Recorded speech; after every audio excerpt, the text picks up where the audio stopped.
pornographic viewing went up significantly during COVID. And I think this was the first time it fell on my radar in a way where it was, being written about in the Times. And, there were these think pieces being written about it. And it really did make me think. In my career as a journalist, I've sat down with, exotic dancers and different people. And I've never really gotten to take a deep dive with sex workers. So I want to start with you, Cinnamon, because having worked in the 90s, but people who were working in the 80s and the 70s, what do you think is the most striking difference between when you got into the business and the state of the business now? Oh my gosh. So I'll give you a fun fact first. So I started in 1993. So I have had porn that has appeared on VHS tapes, DVD, Blu-ray, streaming. And, also I worked in a peep show booth. Wow. I've worked in strip clubs, after hours clubs. I've literally worked in every single aspect of the sex trades, whether it's, from the very beginning. And, yes, I've known people because I started in 93, there were people I worked with who had started in the late 80s, people like Jeannie Pepper.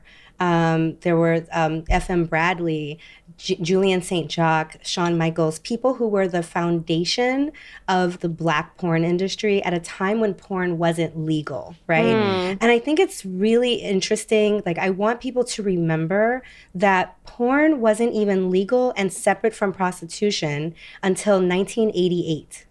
Wow.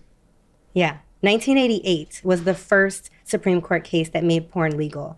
And so when you think about, one of the stark issues with porn that started from that time when porn was illegal is that there are no residuals, right? There are no residuals. So people who were performing in the 80s and 90s who set the foundation for the work that Brittany and I do, those people don't get a dime, and the material that they're featured in is still available online. And right? still generating income. It's still generating income for other people. Yeah. Right? User-generated content allows for fans to digitize and upload their favorite VHS tape to any number of tube sites, and the performer doesn't get a single dime.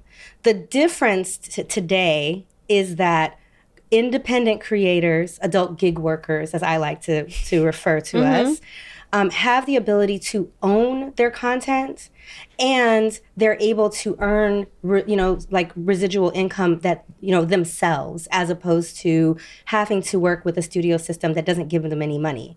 And, it makes sense. Back in the 70s when it was illegal, people didn't want to get a residual check for a movie that they did when they were 18, and now they're married and have kids and nobody knows that they did porn. Do you know what I'm saying? But now, today, the adult industry is still the only industry where in the entertainment industry where the performers do not have any residual income that comes in. So the platforms like OnlyFans allow people to own their content, to earn income going into perpetuity, and to sell direct to the consumer and cut out the middleman, which is the studio system. Yeah, thank you for that. Because I think a lot of people, having that context is really important. I want to get into your personal story. And if you don't mind me asking, I'm curious, in your heyday, on average, how much money were you making?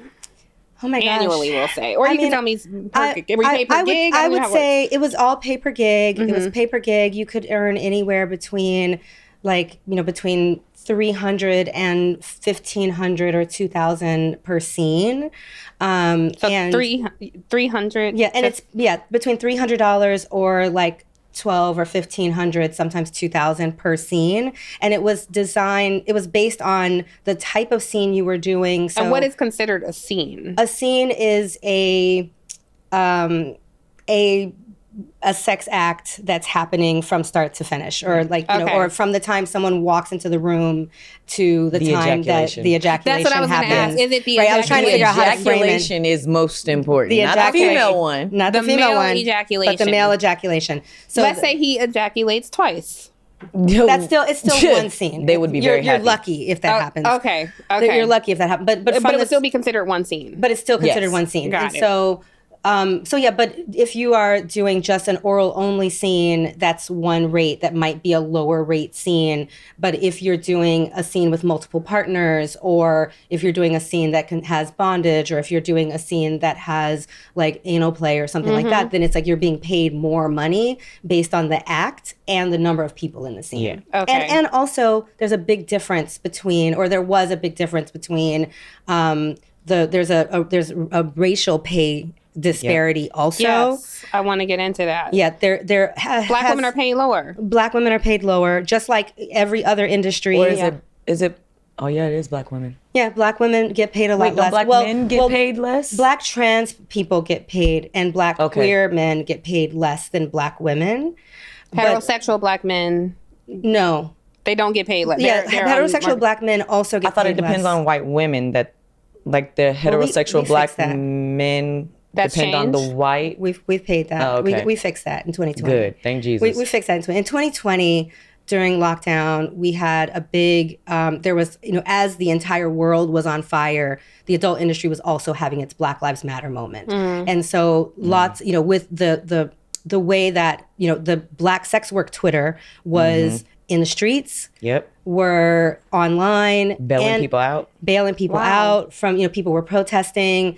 And people were engaging in conversations about sex work, about racism in porn on Twitter, and like in-person sex work. And because of the nature of lockdown, the industry was also on pause, like everything else. And there were a lot of people that were having these conversations about, like, we're going to have this closed door meeting, like companies. We're going to have, 2 Black porn stars talk about racism on IG Live. This company was going to have a closed door meeting to listen to Black people talk about racism.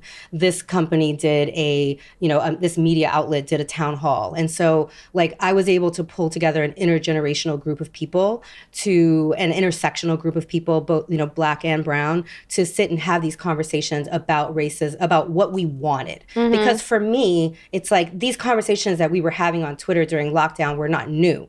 We have been having conversations about racism in porn for longer than I've been in the business. Like back in the 70s, Sahara did a porn film with 3 white men in KKK uniforms, and there was a lot of hubbub about what was going on. So these are not new conversations that were happening, and so to me, I felt like, are we going to all this going to happen is because we have a captive audience. These conversations are not going to go anywhere. They felt performative. Right? They felt performative. So I brought people together and was like, what is it? Let's create a list of top-down changes so that we can make sure that while we have their attention, we can give them a list of demands. Yeah. And one of the many things on our list of demands was to end the racist practice of paying white women more money to have sex with Black men on camera for the first time. Wow. Which was that's so disrespectful. It's so dehumanizing, really. And companies, agents were they were saying, oh, it's a big her dick rate. Her first time taking a black dick. Wow. And also, so she gets the most money. Wow. And the excuse is that it's a big dick rate, even though Black men. There are Black men in the business with average size penises. Yes, that is a racist stereotype. And there are white men. Yep. And there are white men with large penises, and there's no equivalent for Black women. Right. Right. So we were able to get that practice. Like after this happened, all of the agents came together and issued a statement saying that they would stop charging more money for white women to have sex with. So that practice is not happening now. That practice is done now. Okay. That practice is done now. I want to get back to money. So we'll revisit what you talked about, because I think that is so. I winced when you said about the sex scene with the KKK. Yeah. Not judging that it's a sex scene, but something in me.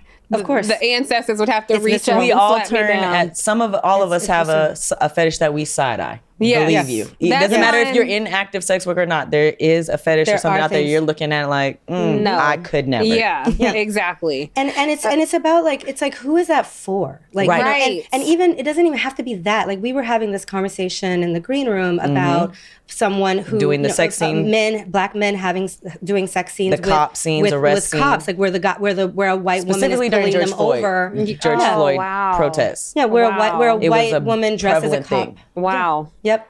So, thumbtacking that, because I need a minute to even process that before my head explodes.